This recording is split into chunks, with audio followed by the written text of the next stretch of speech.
Icon of the Seas. This is the world's largest cruise ship, and later would come her sister ships, Star, Legend, and Hero of the Seas. These ships feature a Category 6 water park, over 40 restaurants, a central park, and great views for all the family to enjoy. These ships are 5 times bigger than the Titanic herself and could hold over 7,600 guests at max capacity. But did you know there was an idea to develop a floating city 4 times bigger than the Icon of the Seas?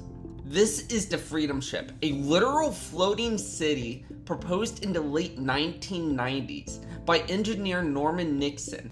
Hey, what's going on everybody? This is JDo's Prime here, and today I'm going to be talking about Icon of the Seas and compare it to this alleged idea that got so out of hand, it never left the drawing board. This is the Freedom Ship, a literal floating city that can house over 80,000 people. Nixon's vision was to build a vast floating structure that could hold a whole hospital, school systems, hotels, casinos, and offices. But here's the icing on the cake, ladies and gentlemen. He wanted to put a whole airport on top of this thing, as if it was an aircraft carrier. This may sound like a good idea, but let's take a look at the pricing and what's included, and compare this monstrosity of a ship to Icon of the Seas. The average price to get on Icon of the Seas for about 1 week is $1,500. On board this ship would include 8 different neighborhoods, over 40 dining options, and endless entertainment at sea. Let's not forget that Icon of the Seas started sailing in 2024 and it used LNG, liquefied natural gas. That's clean energy, but what does the Freedom Ship have that would compare to this? While Icon is 365 meters long and 65 meters wide, the Freedom Ship was estimated to be 1,800 meters long and 250 meters wide.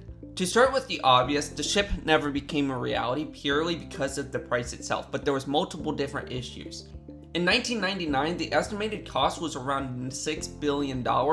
However, in 2002, the estimates had risen to $11 billion. By 2013, the company had hopes to start construction for $10 billion, but there was just too many different variables to include, like limited investor interest, many legal issues regarding which laws would be applied from whichever country, and that in itself was already putting the ship under. Ultimately, the price was too high and the idea never left the drawing board, but if it was built, the idea of capacity would go like this: 50,000 residents, 15,000 crew, and 30,000 visitors. Now that's a lot of people in itself. That just goes to show you how big this idea was meant to be. But here's the real question. With the project never being built, no real prices were ever released. So if you wanted to spend a week on this thing, how much would it cost you? And what would you get out of it? I asked ChatGPT some questions and it estimated between $2,000 to $4,000 per week for a small stateroom. If you wanted to live on this thing, which was an idea at the time, it would cost you around $500,000 to $1 million for a small unit. That's not including any suites or anything. That's a lot of money in itself right there. On board, you could get access to shopping malls, parks, hotels, and casinos, and very possibly much more, but not that much detail was included from the research that I was given. Overall, would you spend 1 week on board the world's largest cruise ship, Icon of the Seas, and discover what this ship had to offer, or spend 1 week on this mega giant vessel at sea and find the mysteries this ship bestows before us? Thank you all so much for watching. This idea really did fascinate me about the fact that there was an idea to propose a giant floating city like the size of Manhattan in the middle of the ocean. That's absolutely insane. And just saying, if you were to work on a school project and you had no idea what to work on, this kind of a topic right here would definitely fascinate a lot of people.